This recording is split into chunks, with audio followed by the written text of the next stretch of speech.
जैसे सत्य कहना धर्म है, असत्य कहना पाप, सहनशीलता धर्म है और क्रोध करना अधर्म, उपकार करना, जीवों पर दया करना धर्म है और निष्ठुर होना अधर्म।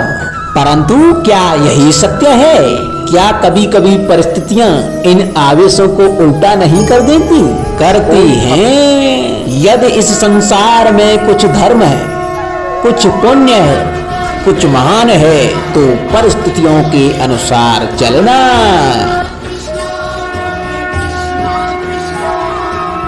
क्या जटायु स्मरण है आप सबको? वो जिन्होंने रावण पर क्रोध किया था, उस पर आक्रमण किया था। उस समय जटायु का क्रोध पाप नहीं था बल्कि धर्म था। इसीलिए अंत में उन्हें भगवान राम की गोद मिली। और कुछ ऐसे भी होते हैं जो धर्म को सहनशीलता समझकर हर अन्याय को सहते हैं और अंत में वो बाणों की सैया पाते हैं। यदि कोई पशु या व्यक्ति अकारण आक्रमण करके किसी निर्दोष के प्राण लेने की चेष्टा करता है, तो निर्दोष की रक्षा हेतु उसका वध कर देना पाप नहीं, समय की मांग है, क्योंकि आक्रमण ही आत्मरक्षण भी है। यदि किसी दुष्ट की सहायता करने से किसी सामान्य मनुष्य को कष्ट पहुंचे, पीड़ा पहुंचे, तो उसे सहायता ना देना ही धर्म है।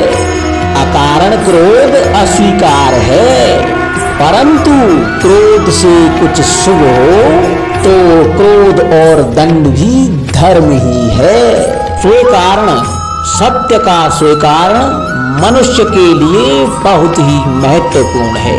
जब तक मनुष्य सत्य को स्वीकार नहीं करता, उसे असत्य से लड़ने की शक्ति प्राप्त नहीं होती। जब आप भोजन करते हैं तो क्या होता है? आपका पेट स्वीकारता है कि वो भर चुका है और आप भोजन करना बंद कर देते हैं। जब आपको निद्रा आती है तो क्या होता है? आपका मन स्वीकारता है कि आपका शरीर थक चुका है और उसे विश्राम की आवश्यकता है।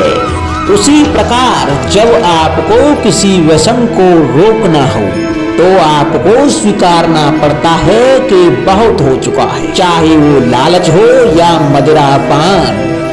उस व्यसन का त्यागना तभी प्रारंभ होता है जब आप ये स्वीकार कर लेते हैं कि उस व्यसन के आप बंधक हैं। इन पक्षियों को देख रहे हैं आप, इनका उड़ना, वायु में इनका संतुलन बनाए रखना, इनको उड़ते देख आपके मन में भी इच्छा होती होगी कि इनकी भांति भी आप स्वतंत्रता से उड़ पाएं। ईर्ष्या होती है ना जब आप इन्हें इस खुले आसमान में विचलन करते देखते हैं।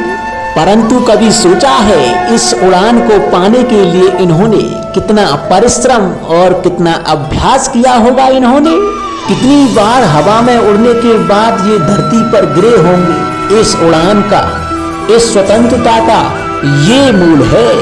यदि आप ये मूल दे सकते हैं तो आप भी यह स्वतंत्रता पा सकते हैं। इन पंछियों की भांति ही तुम अपने चारों ओर किसी सफल मनुष्य को देखें तो उससे ईर्ष्या ना करें। उसके परिश्रम और उसकी पीड़ा को समझने का प्रयास करें जो उसे जहां तक लाई है। उससे प्रेरणा लें, प्रयास करें और आप भी सफल हो जाएं। हमारे जीवन का मूल आधार है करुणा। करुणा क्या है? करुणा दया नहीं, करुणा वो भाव है जिससे हम दूसरे की समस्या को समझ सकते हैं, उसकी कठिनाई को अनुभव करते हैं।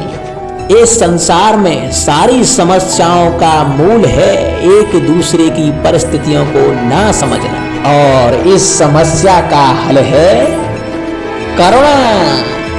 करुणा किसी पशु पक्षी के प्रति हो या किसी मनुष्य के प्रति, ये आपके जीवन में संघर्ष और कलेश जैसी भावनाओं को दूर रखती है।